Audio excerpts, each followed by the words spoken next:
दुख आए फिर भी दुखी बैठे हैं। वो क्यों दुखी हैं? स्वभाव ही दुखी बना लिया अपना। ए भाई, ए सुनो भैया, तुम इतने दुखी क्यों हो? तुम रो क्यों रहे हो? मैं रो नहीं रहा हूं, मेरा चेहरा ही ऐसा है। उसका चेहरा देख के ऐसा लगता है ये उदास ही बैठा है क्या, बेचारा रो ही रहा है क्या। ऐसे लोग होते हैं स्वभाव से दुखी। वो जबरदस्ती दुख से कहते हैं कि आओ मेरे जीवन में आओ, तुम्हारे बिना तो मैं रह ही नहीं सकता।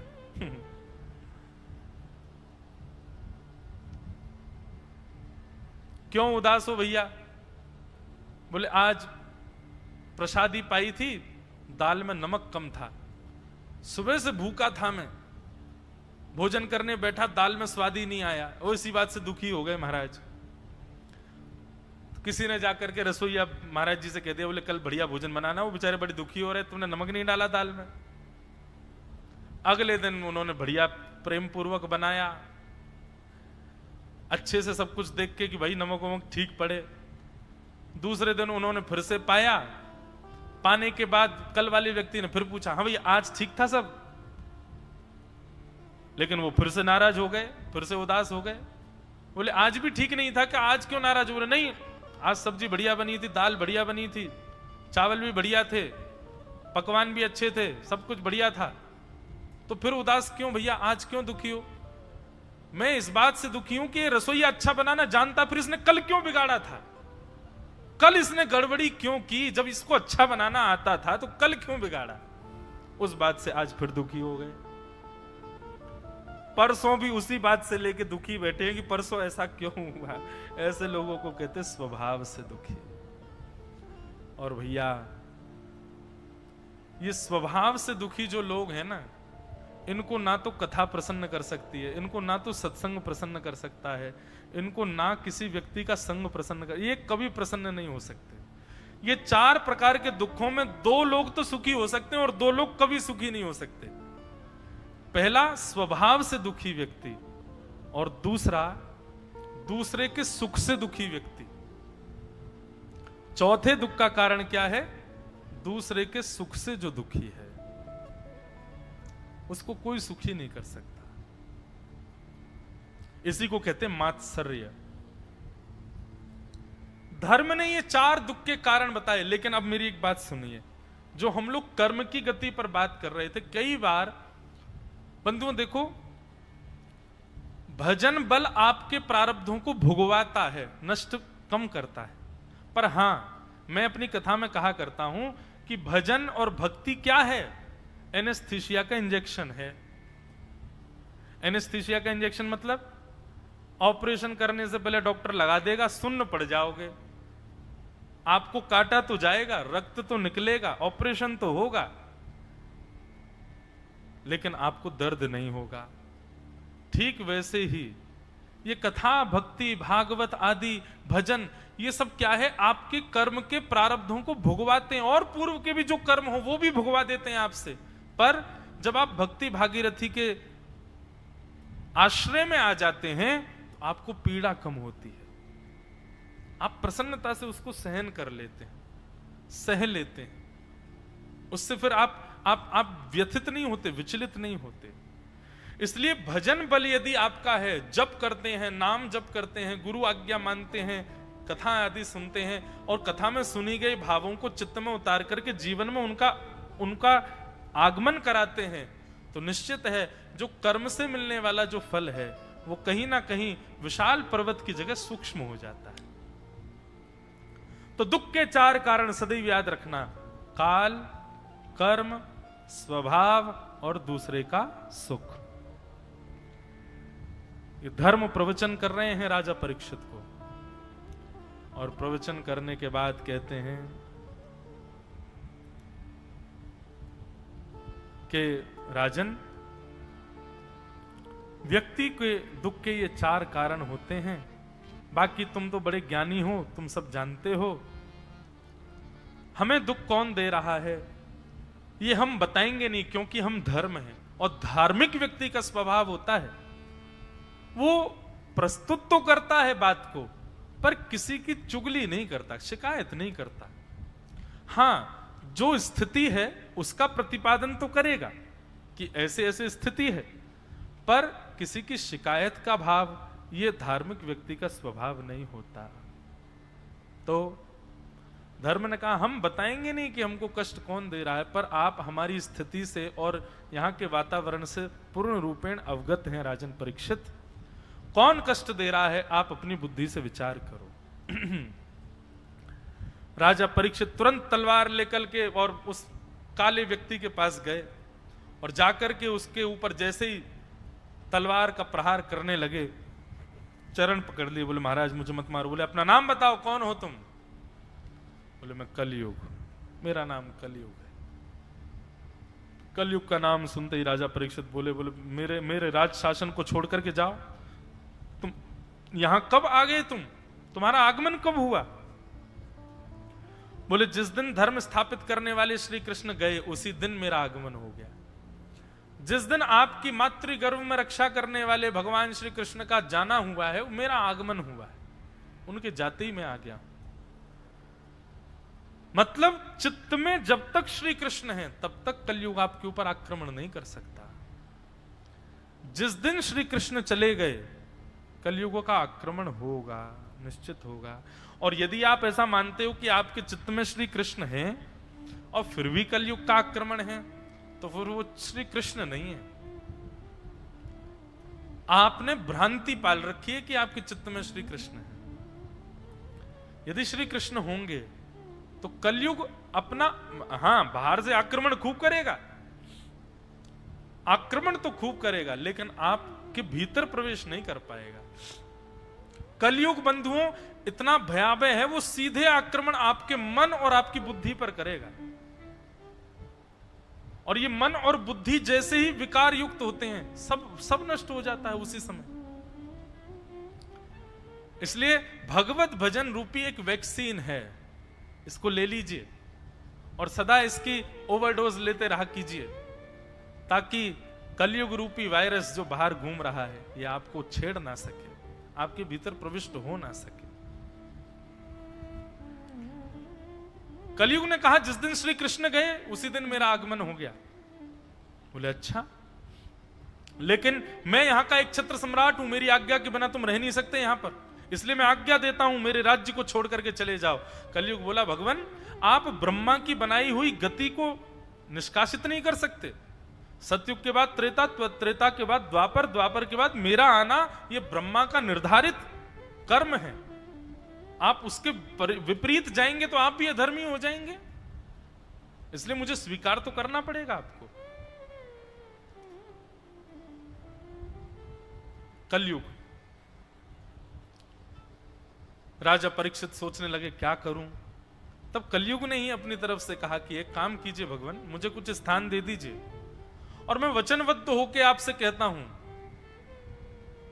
संपूर्ण कलिकाल में, मेरे युग में, मैं आपको वचन देता हूं उन स्थानों का मैं कभी त्याग करके अन्यत्र नहीं जाऊंगा, मैं उन्हीं स्थानों में रहूंगा।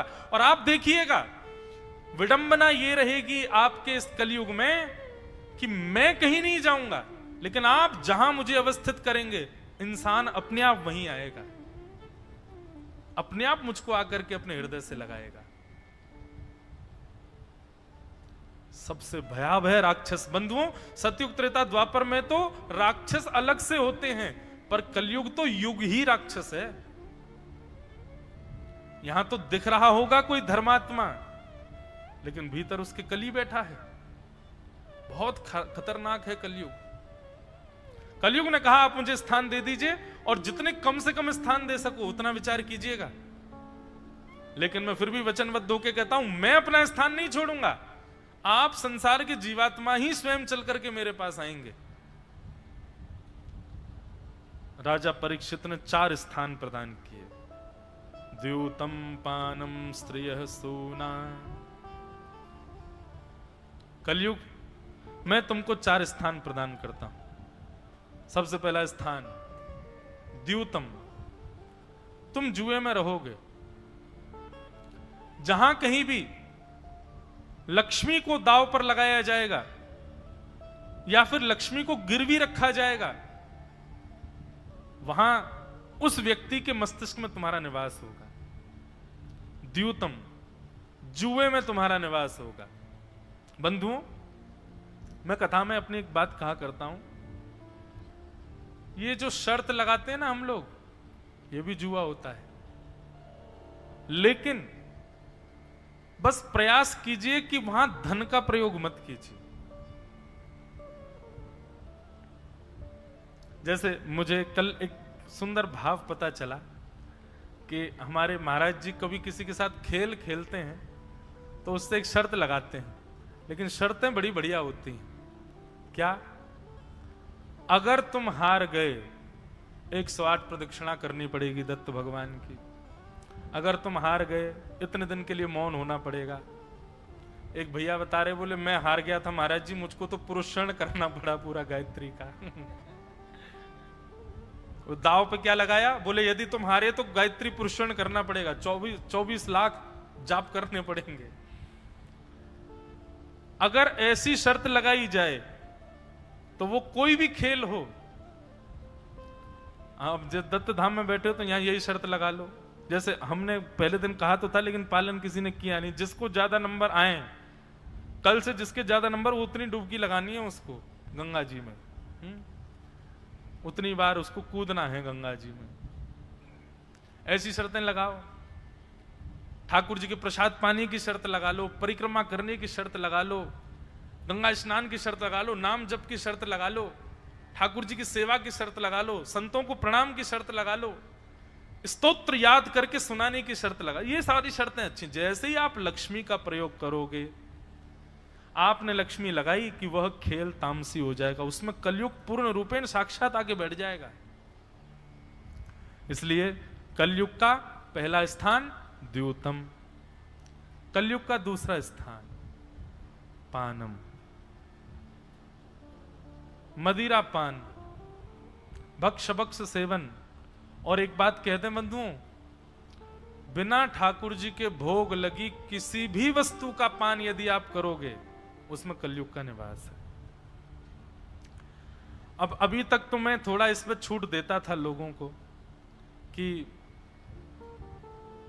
प्रयास करो ज्यादा से ज्यादा पाओ, पर अब मैं बात अपनी बदलता हूं। अब कह रहा हूं वही पाओ जो ठाकुर जी को भोग लगा हो, उसके अतिरिक्त किसी भी वस्तु का सेवन मत करो।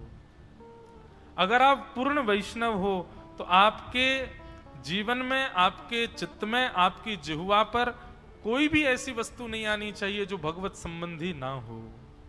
भगवत संबंधी वस्तु को ही स्वीकार करो। पानम, मदिरा पान, भक्ष भक्ष सेवन, दूषित अन्न, दूषित भोजन, उसमें कलयुग का निवास है। तीसरा निवास स्थान है पर स्त्री पर पुरुष संग, उसमें कलयुग का निवास है। चौथा स्थान सूना, हिंसा, उसमें कलयुग का निवास है। जबरदस्ती विवाद प्रकट करना, यह समझ लेना एक कलयुगी व्यक्ति का लक्षण है। बात विराम हो सकती है शांत रहने से, बात वहीं स्थिर हो सकती है शांत रहने से, पर जबरदस्ती उसको विवादात्मक रूप दे करके और जबरदस्ती सामने वाले को पकड़ पकड़ करके पुनः पुनः कहना, नहीं नहीं तू आ मेरे से बात कर, तूने कहा कैसे ऐसा, इस प्रकार की कलेश की भावना जिनके चित्त में होती है, कलेश में कलयुग का निवास होता है। तो कौन कौन से 4 स्थान है? सबसे पहला स्थान जुआ, दूसरा स्थान मदिरापान भक्ष भक्ष सेवन, तीसरा स्थान पर स्त्री और पर पुरुष संग। विवाह के उपरांत सबके प्रति एक पूजनीय भाव होना चाहिए। अन्यत्र भाव से यदि दृष्टि रखते हैं तो उसमें कलयुग का निवास है। और चौथा स्थान कलेश, हिंसा, विवाद, इनमें ज्यादा रहना, ये कलयुग का 4 स्थान हो गए। कलयुग ने कहा, बोले मैंने कम स्थान देने को लिए कहा था, आपने तो बिल्कुल ही कम कर दिए। बोले 1 स्थान और दीजिए, परिवार थोड़ा सा बड़ा है, 5 स्थान दे दीजिए, मैं वचन देता हूं 6वें स्थान पर नहीं जाऊंगा। और 5वें स्थान के रूप में कलयुग को दिया पुनश्च याचमानाय जात रूप मदात प्रभु। अनीति से बिना मेहनत के कमाए गए धन में कलयुग का निवास होता है। ये पंच स्थान है बंधुओं। कलयुग अपने वचन पर अटल है कि मैं कहीं नहीं जाऊंगा, मैं इन 5 जगह पे ही रहूंगा। ये संसार का जीव ही आएगा मेरे पास में, हम ही जाते हैं कलयुग के पास में। और निश्चित है बंधुओं, हम आप सब लोग कलयुग में रहते हैं और कलयुग का प्रभाव कहीं ना कहीं चित्त में है, तो इसका मतलब है कि कहीं ना कहीं तो हमने प्रवेश किया है, किसी एक स्थान में तो हमारा प्रवेश हो चुका है। और सबसे ज्यादा बताऊं कहां है? हम वैष्णवों का। हम लोग देखिए द्यूतम तो करते नहीं, पानम तो करते नहीं, पर स्त्री संग पर पुरुष संग तो करते नहीं, कलेशों से भी बचते हैं। हम लोगों का, वैष्णवों का जो सावधान होने का स्थान है वो 2 हैं। एक तो हिंसा से बचो, विवादों से बचो, और दूसरा बिना मेहनत के कमाए गए धन से बचो, अनीति से कमाए गए धन से बचो। अनीति से कमाया गया धन केवल यही नहीं होता, बिना मेहनत का धन। अब मेहनत तो बहुत कर रहे हो, लेकिन मेहनत क्या कर रहे हो? गलत प्रकार की मेहनत, जिससे गलत प्रेरणा मिल रही हो लोगों को, ऐसा कर्म कर रहे हो। मेहनत तो बहुत है, लेकिन आप कहो कि बिना मेहनत के धन कमाने को गलत बताया ना, हमारी जी मेहनत तो कर रहे हैं हम। अब मेहनत में जीव हिंसा कर रहे हो, मेहनत में कुछ गलत कर रहे हो। परिश्रम तो चोर भी बहुत करता है, पूरी योजना बनाता है, इसके घर में प्रवेश का एक द्वार है लेकिन मुझे तो खिड़की से जाना है, पाइप पे कैसे चढ़ूंगा। बेचारे ने कितनी मेहनत करी, पाइप पे चढ़ करके ऊपर जाएगा, फिर अपनी पहचान छुपा करके भीतर जाएगा, पहचान छुपा करके धन कहां छुपा है वो ढूंढ के निकालेगा, और फिर लौटते समय सारे सबूत मिटा के। कितनी मेहनत करी बेचारे ने। लोग तो ये भी कह सकते हैं उसने बड़ी परिश्रम करके महाराज जी धन कमाया। नहीं, आपके धन कमाने की क्रिया में तामसिकता नहीं होनी चाहिए। अब तामसिकता किसको कहते हैं? जो धर्म विरुद्ध हो वो सब तामसी है। वो क्रिया अगर आप करके धन कमाते हैं तो उसमें कलयुग का निवास है। इस प्रकार 5 स्थान प्रदान किए, तो वैष्णवों को 2 स्थानों से बचना है, बाकी के स्थानों से तो वो बच जाएंगे। एक तो हिंसा से बचो, वाद विवाद से बचो, और दूसरा अनीति के धन से बचो। ये 5 स्थान प्रदान किए हैं, और कलयुग मान लीजिए आप हमारी बात को, केवल इन 5 स्थानों पर है और कहीं है ही नहीं। जहां कहीं भी कली प्रकट हो रहा है वो इन 5 बीजों की ही जड़ से निकला हुआ वृक्ष है। अगर गहराई जाके देखेंगे तो ये 5 स्थान ही प्राप्त होंगे। एक दिन राजा परीक्षित थोड़े प्रसन्न हो गए, मैंने कलयुग को बांध दिया 5 स्थानों में। लेकिन एक दिन एकदा धनुर्धम्य विचरन् मृगयाम्बने मृगान्नुगतः श्रान्तः क्षुदितस्तृषितो भृशम्। जिस राजा के यहां हिंसा करना मना था वो राजा स्वयं आज हिंसा करने के लिए वन में गया। एक दिन राजा परीक्षित के मन में यह बात आई कि चलो मैं राजा हूं, आखेट करना तो हमारा कर्म है। आखेट मतलब शिकार, शिकार करना तो हमारा कर्म है, मैं शिकार करने जाऊंगा। और शिकार की भावना से जैसे ही वन में गया, अब सोचो जिस राजा के यहां हिंसा में पाप का निवास है वो स्वयं आखेट को वन में कैसे जा सकता है? वो स्वयं शिकार करने कैसे जा सकता है? आपकी पीढ़ी दर पीढ़ी आपके परिवार में जो अनीत कृत्य नहीं हुआ, अगर आपके चित्त में वो करने की इच्छा प्रकट हो रही है तो इसका मतलब कलयुग में आपका प्रवेश हो चुका है। आप कलयुग को स्थान अपने अंदर दे चुके हैं, इसीलिए आप उस क्रिया को कर रहे हैं। संतों का उपहास करना, भगवत संबंधियों का उपहास करना, गलत मार्गों पर जाने पर लज्जा ना आना, किसी भी रूप में उस कार्य को करने में अपनी योग्यता समझना, ये सब कलयुग के लक्षण हैं। कैसे आ गया कलयुग उसके जीवन में? बोले राजा परीक्षित ने तहखाने में जाकर के एक मुकुट को धारण कर लिया था, जो कि जरासंध का मुकुट था। उस मुकुट को धारण करने से कलिकाल उनके चित्त में प्रवेश कर गया। अनीति से कमाए गए धन को जैसे ही सिर पर धारण किया, कलयुग ने प्रविष्ट कर दिया। और वही राजा जिसके यहां हिंसा करना मना था, वो राजा स्वयं आखेट को वन में गए। वन में जाकर के एक भी हिरन मार तो नहीं पाए, लेकिन शमीक ऋषि के आश्रम पर पहुंचे। आज हम सुखदेव जी को व्यासपीठ पर विराजमान कराते हैं। कल से द्वितीय स्कंद से कथा, आज